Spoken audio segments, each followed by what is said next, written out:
I think we're on. Hello, everyone. We are on. Hi, it's Doug Fabrizio here of KUER's RadioWest. Here, of course, with the Spaceship Earth director Matt Wolf and producer Stacey Reiss. Stacey's in Park City. Matt, you are at home in New York, I guess. I'm in my living room on the Lower East Side, where I am all day, every day. Side. Trying to stay safe. Yes. So, welcome to all of you. Thank you very much for joining us, Stacey and Matt. Thank you for joining us. Really grateful to have you to talk about this film again. It's a remarkable piece of work, and as Matt and I were talking about a week ago or so, it's a remarkably prescient, sort of strangely relevant. It was even then when it came out, but that was before it's Sundance, and now it has a relevance that's even more remarkable. And I guess maybe that's where we should begin. Matt and Stacey, both of you, to that point, how is this film being received in the current context? And the thing that Matt and I talked a little bit about was the idea of people being thrown together and cramped together. But anyway, what do you guys think about just how this is fitting in the current moment? Matt, you first.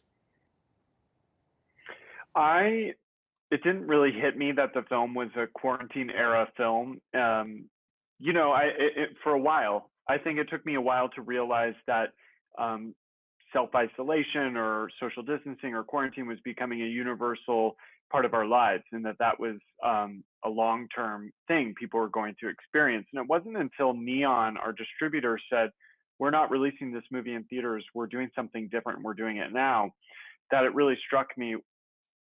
The paradigm has shifted. We're in a very unusual cultural moment, and this film speaks to it. And it makes sense to release it now. And some people have called it the quarantine era film, but to me, that's an entry point. It is uncanny, the similarities, but in a lot of senses, this film, I think, is prescient for other reasons, particularly in terms of how the Biospherians' desire to reimagine a model world gave them a new sense of accountability and responsibility in the larger world. And I think their personal transformation is instructive in regards to what we all might experience when we kind of transition out of quarantine. Stacey, what do you think? I know when this first happened, maybe a week into this quarantine, I received an email from Kathleen Gray, who's in the film and one of the synergists, and she said the last time, they were on the inside, we were on the inside. Now I'm going to get it wrong. The last time that we were on the inside and they were on the outside, and she sent this picture of the Biospherians with Roy Walford and his hand up, and this is a Biospherian handshake where they'd put their hand against the glass. And that's when it struck me that, oh, this is really relevant right now. And I found myself emailing her back and emailing Mark Nelson and saying, do you guys have some tips for how you stayed sane when you had to stay inside for so long? And I know Mark Nelson, he shared a few tips with me. One of them was to stay on schedule, to stay busy, to give yourself some discrete tasks to do every day. And I have shared that with many people in my life as just a suggestion. So I think that was my first sense, is that this movie would be really relevant. And we've certainly heard from many, many people in the week that it's been out, how much they can relate to it. Talk a little bit about, I know you've been doing a number of these Q&A events throughout the last few weeks. What are people wanting to know? What are the questions you're getting? Are they all pegged to the moment, or did they sort of get that out of the way and then move on to the sort of deeper ideas contained in the film? It gets out of the way quickly. I think I've been doing a lot of events with the Biospherians, and I think people have a lot of curiosity about their direct experience and their relationship to the project today. There was certainly a lot of criticism of the project, and these guys were put on the defense. I think it's a new experience for them not to have to defend themselves, but to be able to speak about their work to people in the general public who are just interested and are reappraising the legacy of Biosphere 2. So I think it's been refreshing for them to speak about their work with seriousness, but that people are interested in the novelty of what they went through. And I think it does resonate today, but there's only so much to say about that as well. Yeah. Stacey, I what know do you a think? friend of mine just called me before this panel and said to me, I watched the film. I have a question for you. Was John Allen a capitalist or a hippie? And I've had a lot of questions about like this binary, are you one or the other? And I think what they Mm, were was a little bit of both or neither. They were really industrious. They wanted to work on projects. They wanted their projects, like any entrepreneur, to be able to sustain themselves financially. And so that has been a really interesting question, is sort of like people wanting to put this group in sort of a box, or how we would define other groups. And I think in some ways they were really ahead of their time. They're real innovators, and I think that we can learn from them. Can we, before we get to, we've got some questions coming, I want to get to those, but I wanted to ask, one of the things that we talked with Matt back in January was his entry point into this story, and maybe we can talk a bit more about that. But Stacey, what was your interest? What was your entry point, your interest in this really interesting group of people? Well, Matt and I had made another film together, called "It's Me, Hillary," about the Yeah. illustrator of the Eloise children's books, which was on HBO, which is a very different movie. Though also the main person in it was, an older man, which is interesting.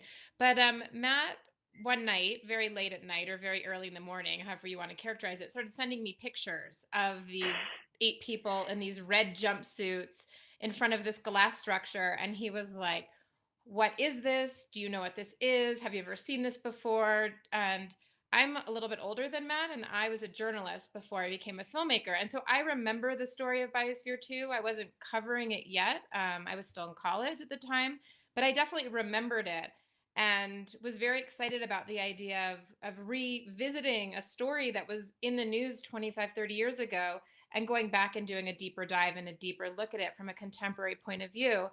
And so Matt and I spent more time looking into it, and no one had made a definitive film about this project. And so we sort of set off on this great adventure of making a film. That was about 3 years ago. You and I have talked about this, Matt, before, but just give those with us now tell the story about when you first saw it. Was the uniforms, it was not the costumes, it was the uniforms that sort of drew you in for some reason. Well, it was a kind of science fiction image of 8 people in the bright red jumpsuits that looked like the band Devo in front of a glowing glass pyramid. And I did think it was a still from a science fiction film. I saw the image randomly on the internet and had no recollection of Biosphere 2. So I had no preconceptions of the project. And when I discovered it was real, the novelty of it just excited me. And I was determined to connect with and meet the people who had been part of it. I make films that have substantial amounts of archival footage in them. So I already was intrigued by the project. It seemed prescient and like it would be something interesting given the visibility of the subjects that are still alive. But when Stacey and I took a trip to Synergia Ranch, which is where many of the subjects live, we were brought into this temperature controlled room that had hundreds of 16mm films and analog videotapes and thousands of images. And we were astonished that this group had preserved such an enormous body of material, and that it was untapped, that nobody had yet told their stories. So beyond just the kind of intrigue of the science fiction imagery, when I discovered with Stacey that there was just a profound archive, it became clear that a film had to be made. Let me get to a question. There's one trying to sort of see these. One of them says, what would you say to an ecologist to get them to see this film? Does that make sense as a question? I think I guess because you deal with that question of skepticism at the end. Do many people know anything about ecology or have direct encounters with ecologists? I would say no, I didn't necessarily until I started making this film. And that is part of what is, I think, meaningful about Biosphere 2. The term biosphere wasn't even in common usage when the project happened, and it gave a lot of visibility to a field like ecology. Some ecologists might have a more of a snobbish reaction to the project because of its reputation, and because many of the people who did ecology in the project were self-trained. But I think if they see the film, I do believe they would be convinced of the rigor and also the just I think the wonderful intentions behind the people who went around the world collecting different plants and animals and species to populate different biomes. I mean, I think for an ecologist, that adventure would be very intriguing. So the question is, let's see here. Struggling to see these questions. It's hard to read these questions. Yeah, can you see that, guys? I don't know. I think, well, let me get the essence of what this question is about. The film, despite the reputation of the Biospherians, at least at the time and maybe now, in fact, maybe we could talk about that in a moment. What is the reputation now? But this sort of comment here, the film is quite balanced on that front. And I guess maybe what they were getting at is and this was another question that seemed to come up, the entertainment value versus the ecological value. Do you want to talk about the balance of that question, if that makes sense? Well, I think that the film touches on a lot of different subject matters, you know, and so that's one of the things that drew me to the film. I think it deals with science and theater and art and architecture, and I think that and they had projects all over the world, and I think that one of the things that drew me was sort of the breadth of knowledge and experience and what they had their hands in. And Biosphere 2 was sort of the biggest and most sensational in many ways, that got the most attention. But so much of their pre-Biosphere work is interesting also. So I think that, you know, one of the things that has been interesting about the movie is it's drawn people from lots of different worlds, that, you know, it's not about just one thing. It's about these bigger ideas. And so, you know, I think that was always the balance. I mean, I feel like any movie, no matter what it's about, should be entertaining. It's still, you know, something that you want people to watch through to the end. But I think it was really for us more about the balance between how to cover this very big story that spanned 50 years and so many different areas and disciplines, and also keep it engaging and interesting for people. But I think Biosphere 2 itself was a pop culture phenomena because of the theatricality of the presentation of their project, and also just the sheer beauty and fantasy of the architecture of the structure. And so that really captivated the international media. At the same time, the project had a couple layers of intention. One was to pilot technology and knowledge that could start space colonization. And also to do demonstrations of sustainable living on Earth and to understand the dynamics of a closed system by observing and measuring it. But it was also a human experiment. So there were so many different things going on simultaneously, but it was the spectacle that attracted the media, and the media's understanding of all of those complicated and overlapping goals was flattened and limited. But at the same time, the group who conceived of the project didn't necessarily communicate about their goals and intentions in a clear and accessible way. So at the end of the day, I think what people remember is the spectacle and the pop culture kind of phenomena that surrounded the project. One of the things, Matt, we talked about, I wanted to ask you again, and Stacey, maybe see where you fit in terms of your working relationship in what seems to be Matt's vision, this interest in what you've described as an outsider visionary figures who beg for reappraisal. Maybe, Matt, you could talk a little bit more about that, and Stacey, if that sort of aligns with your own interest in characters that you might be interested in, people who have these big, grand ideas and who are kind of misunderstood. Yeah, I'm always interested in a reappraisal, looking back to the past and seeing how what somebody did has a kind of enhanced significance or urgency today. And I think a lot of time people with innovative and new or vanguard ideas, that they need a little translation. Not everybody understands, and sometimes they weren't the best advocates or communicators about what they were doing. And I enjoy the process of translating for a wider audience, but also I enjoy the benefit of time. I can look back at a project when people have some distance from it, particularly if that person was under-recognized or misunderstood, or in the case of this project, if their work was really rebuked as a failure. So I think this group needed help translating the complexity and scope of their vision, but also with the benefit of hindsight, we can look at their project in the context of catastrophic climate change and a kind of burgeoning awareness and concern about that, and see that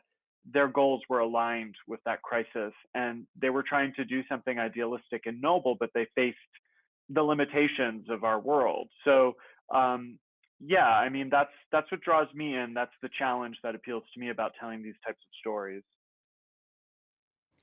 Yeah, and I would say that I'm also interested in looking at past events. I mean, sort of the journalist to me loves looking at something that may have been a news story, but again, with this distance from the story and being able to spend so much more time really delving into what happened at the time. I'm also interested in stories about people that you may not know them, but you would know the events around them. So, like in this case, people might have heard of Biosphere 2, but probably wouldn't have known who John Allen was.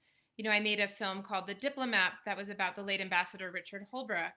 And I think many people know about the Dayton Peace Accords, but they may not have known that he was the architect of it. And so I'm sort of always looking for this personal story as a way of telling a bigger story. And I think that's where, you know, Matt and I are drawn to these sort of similar, that's where our concentric circles fit together, you know, is in that space where we're interested in that same deep dive. Yeah. Let me get to a few of the questions that are coming in from Eric. He writes, is there any effort to get all of that archived material preserved by an outside organization? No, I think what we did is create an index of the material so that the Institute of Ecotechnics, which is the kind of nonprofit arm of the Synergia Ranch, they know what they have. Dr. Roy Walford had also already fully indexed his collection thanks to the efforts of his daughter, Lisa Walford. And, you know, at the end of the day, that material is their story. And it's their material. It's an interesting question if other people could gain knowledge or insights by examining it in a public way. But it's almost like, consider it like home movies, just very epic home movies. And if you appeared in the news all the time, if you and your family recorded every single media appearance you ever had and saved everything. So I think it's important to think of it as personal artifacts, even though it's of a public significance. And that's where we came in to try to share that material. And that material hadn't been shared before. So it was an extraordinary opportunity and a big responsibility. And in terms of Roy's footage, I really think of it as an extension of the data that the Biosphereans were collecting. It's an interesting premise to see if an institution would take that on for research. But typically people's personal artifacts that are of that scope of film and video aren't super accessible to the public. One of the interesting things about the project is, like Matt said, we digitized a lot of this material, and they had not seen a lot of their home movies themselves. So when we screened the film at Sundance Film Festival and invited many of the film subjects to come and be in the audience, much of this footage that comprises the film, they had never seen before. I mean, it was sitting in their, you know, closet on their ranch in New Mexico, but they didn't have the means to transfer all these different formats into, you know, a way to be able to view it. So now they have drives, they're able to look at it, but it is a big task, and that was really exciting actually for us to be able to share it with them in that way. What did they think? Matt and I talked a little bit last week about the moment when they launched the ship, that kind of improbable moment. Matt, you talked about how you were sort of in tears watching it, like it brought you to tears. Our producer Benjamin talked about feeling the same way. There's this sense of, this is crazy. And then it works, and they could die. It seems like it seemed really frightening, but also really inspiring. What did they say, if you got any sense from that, about that moment in the film when they saw that, if they hadn't seen that, in a long time. Did it conjure up memories that were, equally emotional? Well, it's interesting because I hadn't seen a clean transfer of that material while I was conducting interviews for the film, but I knew that the launch of the Heraclitus and that project was really significant to them. And when we were interviewing Marie Harding, who is the cinematographer of much of their footage, or almost all of it, that interview, I started to feel things. When we were talking about the launch of the Heraclitus, I could feel the emotional intensity of her recollection. I think, the word deja vu gets thrown around a lot, and it's kind of not super meaningful, but I think of deja vu in the profound sense in which somebody is transported, like literally transported in their mind to another time and place from their lives. And my experience observing her during that interview is that she was having a kind of profound experience of deja vu, and the emotional intensity of that was palpable. And so when I actually saw the footage in detail, where you can see that they had two cameras, one on board the ship, Marie shooting from a tugboat, or not a tugboat, a little motorized boat, and then you see them jumping on the boat. I mean, what she was seeing in her head came to life for me, and yeah, I cried, and I'm a crybaby. Stacey can tell you, literally every time I watch this rough cut 200 to 300 times, I cried during that sequence. So I think the interview clued me in at how emotionally intense this experience had been for them, and that whole storyline in the ship became a significant symbol to me of all of their vision and all of their life's work, and its goals, its successes, and its limitations. Yeah. Did you cry, Stacey? I mean, I She cried doesn't the first time cry. She's not a crybaby. She doesn't cry. Really All right. cry. All right. It's good. It's a good balance. I did cry Yeah. the first time that I saw it, and I am moved watching it. And actually watching it with an audience gave me this whole new sort of experience, of how I felt. And watching it actually through my children's eyes moved me a lot also. But I don't cry as much as Matt. Yeah.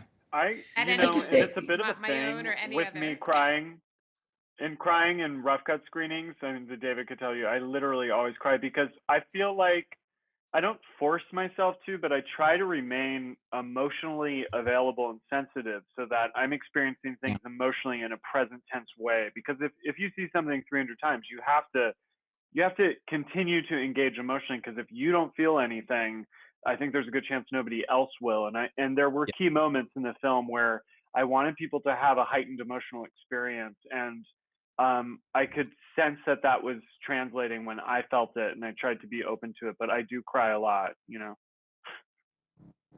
This is a strange question, but I wonder if, as filmmakers,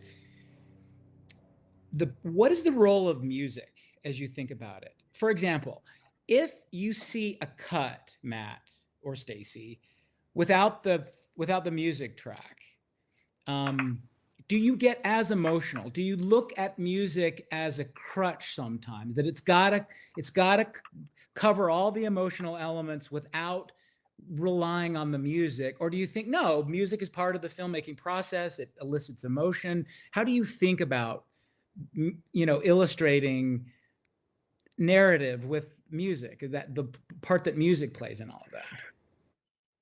Well, I'm of a very untrendy view that I love wall-to-wall music. I think most art house movie viewers are very skeptical of score because they feel it's emotionally manipulative. And I've said this thing that I don't know if other people relate to, but I sometimes watch documentaries almost like listening to a record, where the talking and the kind of dialogue is lyrics, and sometimes I just listen to score and music and zone out on the imagery. And I make films that are designed to have that kind of possible viewing experience as well. Particularly inside the biosphere, I felt like there's a lot of times you could just zone out on this kind of meditative imagery of these 8 people farming. But yeah, I mean, I think it is a challenge to ask a viewer to listen to that much music, but it also, I think, shifts the scope of the film. For this film, we worked with the composer Owen Pallett, and the goal was to make an epic score. It's a film shot in handheld 16mm film and home video, but I wanted that very tactile, small scale format to feel epic and huge. So he recorded a score with the Macedonia Symphony, and it's a full orchestral score. And so I think we also wanted sometimes the film to feel like a saga, to have Shakespearean melodrama in certain moments. So the score was used to create that affect. So it's not necessarily like, I want you to feel sad, you should cry here, or this is scary. It's more affected and stylized than that, but also that's not for everybody. Some people find music to be distracting. I find it to be actually an opportunity to actually let go and just kind of get sucked in. But I'm a big music fan, so that's part of my perspective.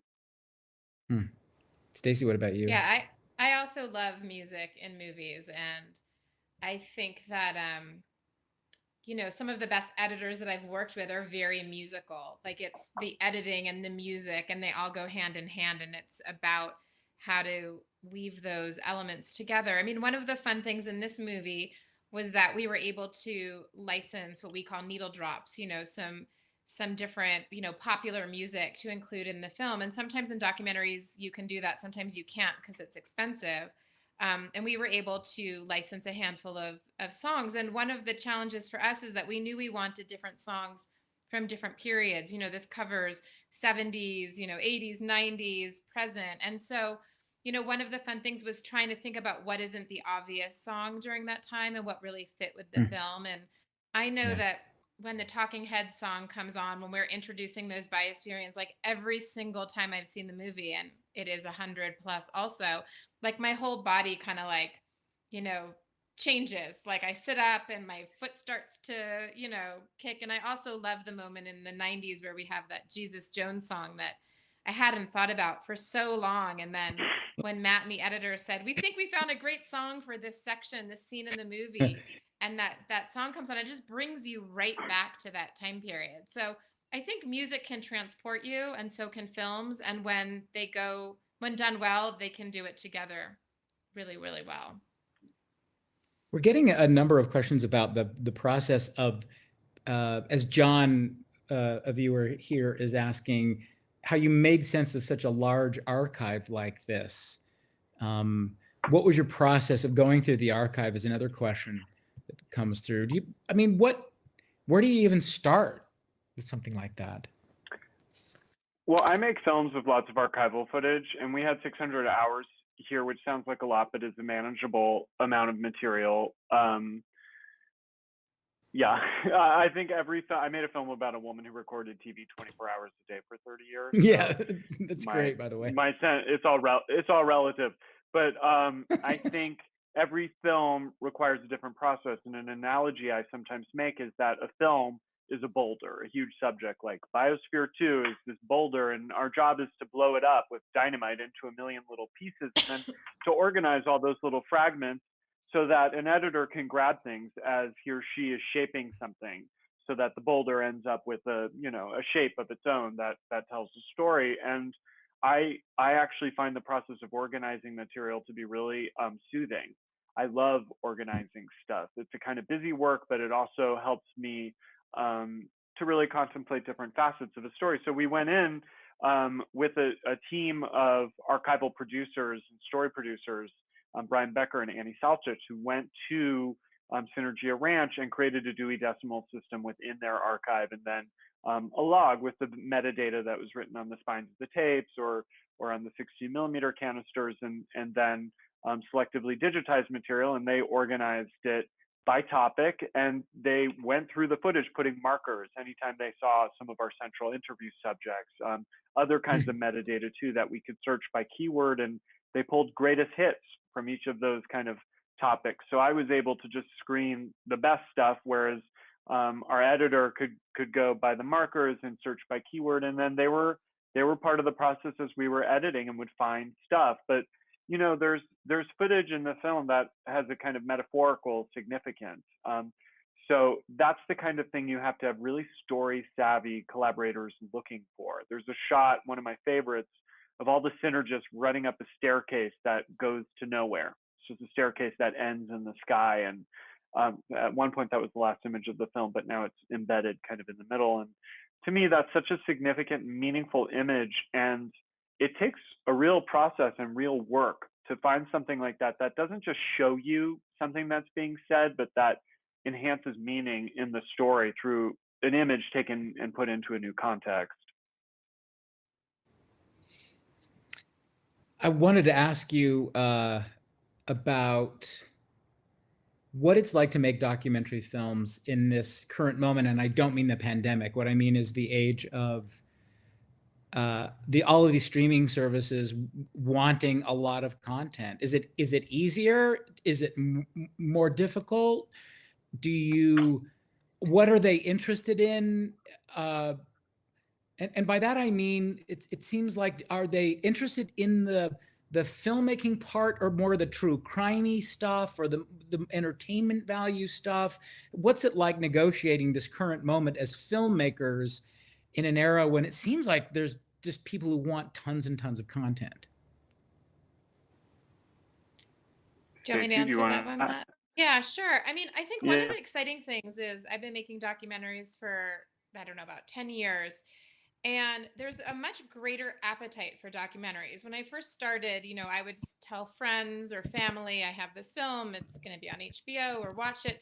There weren't really that many places to watch documentaries, and therefore there wasn't this great appetite for it. I mean, I think that viewers traditionally thought of documentaries as like eating their broccoli, like it was kind of like homework. And Yeah. I think with the proliferation of all of these different streaming services, Hulu and Netflix and Apple, that there are more people watching documentaries, and therefore there's a greater interest in them. And so, that has, it's like many people have said this is sort of the golden age of making documentaries. And I think that that's true. I also think that documentary filmmakers want their films to be, entertaining and compelling. And I know I like films I make to be cinematic. I think that it's not like there are, these kinds of films here and then documentary films here. I think that we all want to, make films that appeal to people in the same way. So, I think that there's this greater appetite from an audience, and therefore a greater appetite from the distributors looking to acquire and commission films.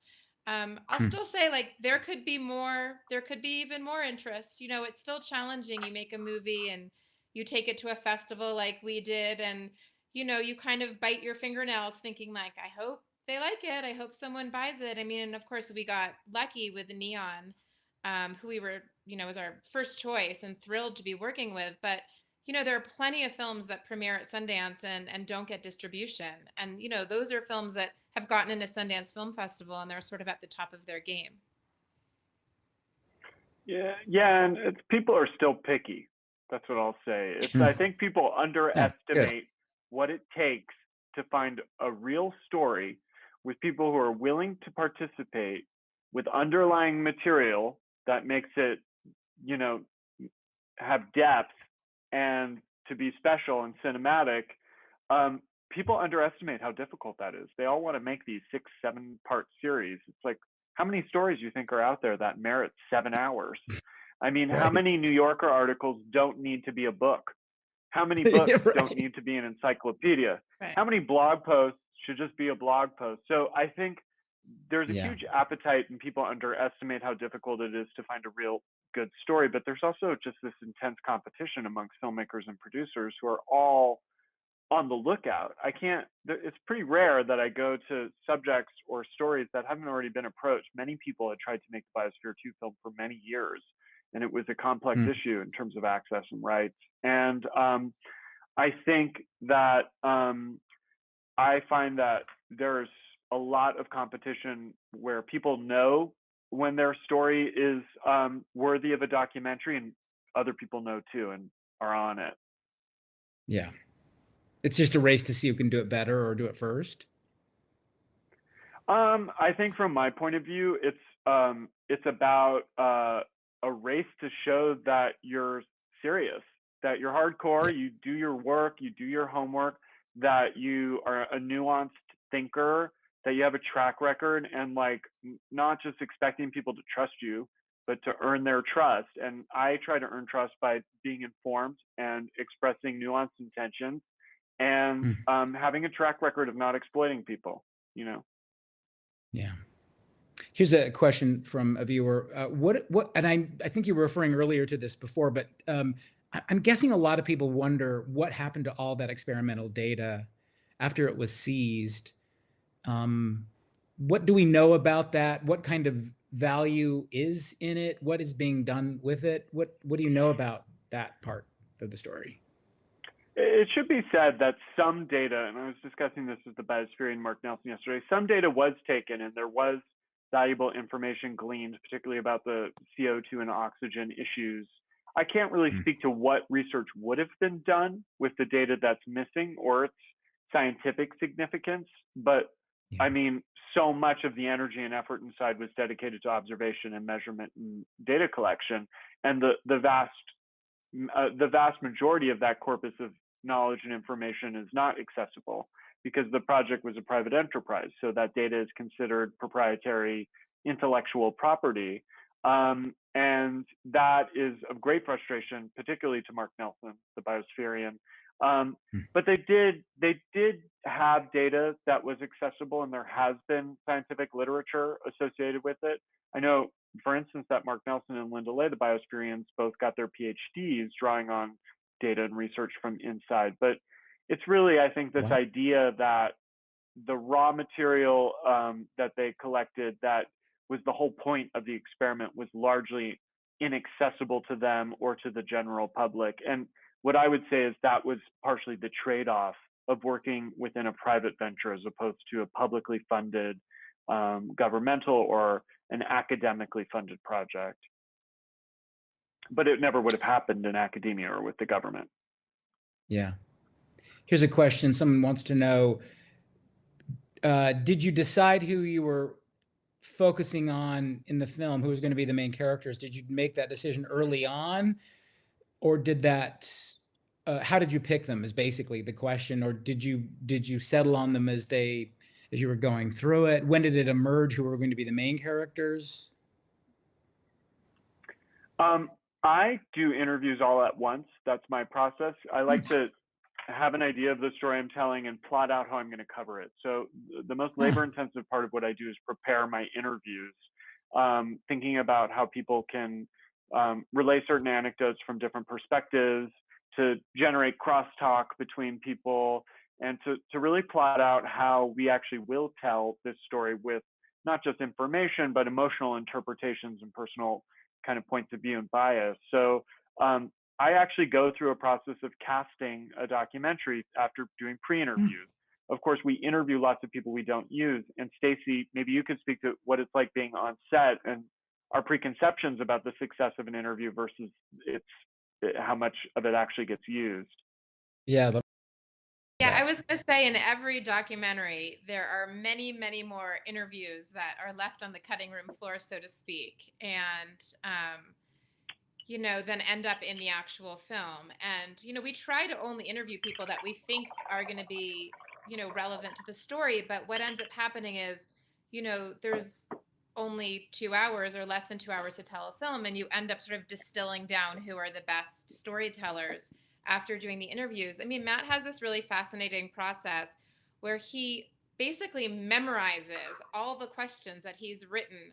And when he sits down to interview someone, he doesn't have his notes in front of them because he feels like that way he has eye contact the whole time. And it's really this conversation. And so often I'm off camera for all of those interviews, and I'm going through and making sure that we're getting all the coverage we need, and he's asking all the questions that he set out to cover. I'm always like amazed. He really manages to memorize all of those questions. It is like no other director I've worked with does this. So it's like a very unique experience. But his interviews he really, really connects with the people that he's interviewing. And sometimes these interviews go on for, 4 or 5 hours. So it is like this very interesting process. I know, one interview went on for 5 hours. We had no idea it was going to go on. It went on for 7 hours. Went on for 7 hours. I think I had to leave at 5 hours. That's why I remember 5 hours. I had to leave because I had something to do. You left. But I don't think that we realized, like, that was Kathleen Gray, and she becomes such an important narrator in the Yeah. film. Then there's other interviews, I'm not going to actually name who it is, where the interview ended and Matt and I looked at each other and we thought, that person's not going to end up in the film. Or It wasn't a said very good that interview. that was a It was disaster. like, Yeah. yeah, it felt like, oh wow.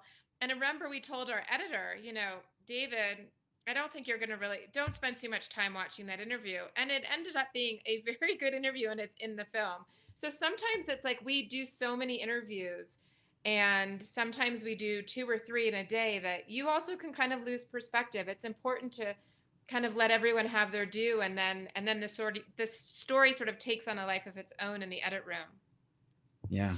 But I would say the Well, goal I've is done to my. use as few people as possible. You don't want to use, if you use 25 people, you won't get to Yeah. know any of them. So my goal Yeah. is always to use as few people as possible. And that's part of the casting process. But editorially, the goal is to eliminate people too. Yeah. Or I mean, I've done my share of consolidate. You interviews. don't need all these people. But I can't imagine memorizing my questions. That would terrify me. You didn't memorize all your questions tonight, Well, Doug? No, I did I not. also know, based on, okay, the interviews are heavily written. They're really written. They're not open-ended. But I know how long the interview will last based on the page number. Like 3 pages is probably an hour and a half, or, like 3.5 pages, like an hour and a half. But, it goes in all sorts of different directions. Like I get off script, so to speak, but that 7-hour interview was 14 pages.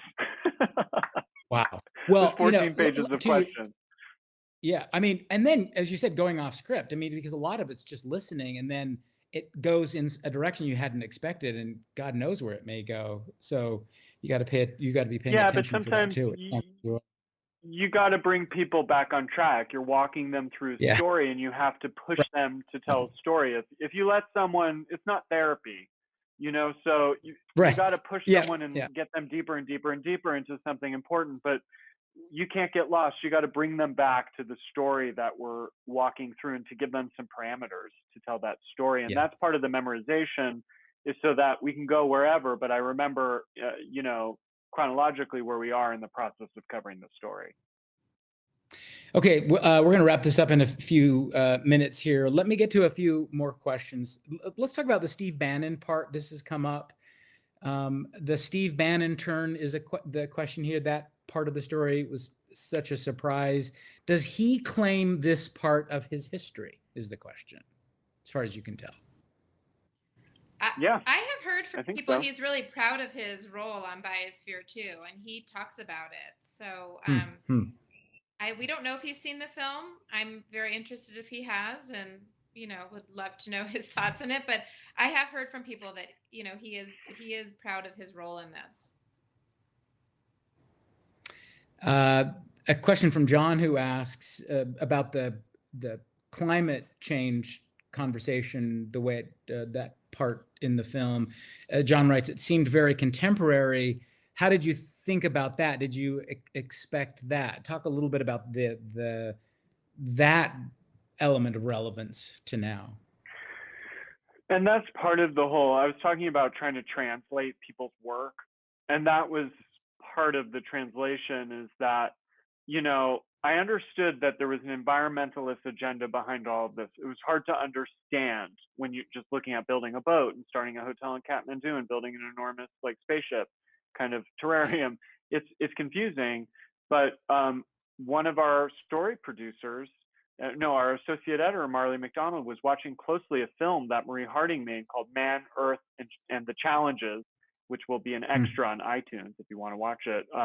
And it's a really fascinating film where they host this TED-like conference in 1980 about planet Earth and bring together different thought leaders and artists. And it's an idiosyncratic and eccentric conference, but there is a really vivid voiceover about how it was at this moment they realized the threat of catastrophic climate change, and there's someone giving lectures about it. And this is 1980. That's a really early period for this conversation to happen. And it became clear that that was something that catalyzed the inception of Biosphere 2, which was also presented either at that conference or the conference the next year. So the two things were intimately connected, and it was very prescient and it was very early. And I think that helps give a lot of contemporary relevance to what they were doing, and a lot more logic and coherence to the connection between all of these different things and how they kind of synthesized and ultimately found expression in Biosphere 2. Well, I want to just say again, Stacey, Matt, thank you very much for joining us, and congratulations on a remarkable documentary that is relevant in more than one way now. And I do want to know those tips from the Biospherians about how we were supposed to kill time. I'll tell you one. They say they would, like, if it was a month where there wasn't a celebration like Thanksgiving or a birthday, they would make special events to have feasts. I thought that was a really good tip. It's like, you have to come up with excuses to do something special when every day basically feels the same. Today I was like, what day is it? Oh, it's Friday night. But, you know, it's all kind of the same. Yeah. Well, Matt, Stacey, thank you very much. Thanks to the Utah Film Center also. Really appreciate it. Thanks to all of you for joining us. Take care.